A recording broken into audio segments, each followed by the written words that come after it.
Dans une vidéo publiée ce 26 novembre par LSI Africa, Mahmoud Barry, présenté par le média panafricain comme l'un des leaders du Génim, martelait des menaces directes à l'endroit des putschistes maliens et burkinabés. Pour le Mali et le Burkina Faso, nous entrons désormais dans la deuxième phase de la guerre. Nous irons vous chercher dans les grandes villes, dans vos derniers refuges.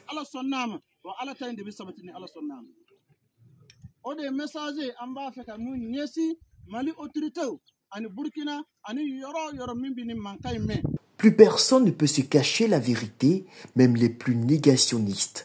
Le système russe-africain est en train de s'effondrer littéralement sous le poids de la pression des attaques terroristes. Ni la Russie, ni les alliés nigériens, encore moins les fanfaronnades dont sont adeptes Ibrahim Traoré et Assimi Goïta, ne peuvent éviter le chaos irrémédiable. La solution n'est pourtant pas loin. Rien que pour empêcher l'effet domino, les autorités ivoiriennes, avec à leur tête le président Alassane Ouattara, ont une obligation régalienne d'intervenir pour déporter dans les pays de l'AES l'expertise ivoirienne dont les résultats en matière de lutte contre le terrorisme donnent à pâlir de par leur efficacité.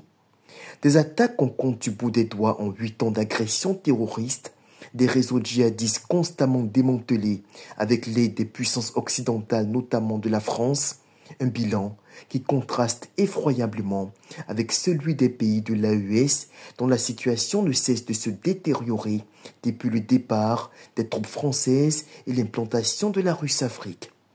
Si aujourd'hui, la coopération sécuritaire entre la Côte d'Ivoire et le Burkina a marqué un coup d'arrêt, ceci s'explique par la décision de la junte du MPSR2 de rompre cette coopération qui favorisait pourtant un partage de renseignements et permettait des opérations militaires conjointes entre les deux pays.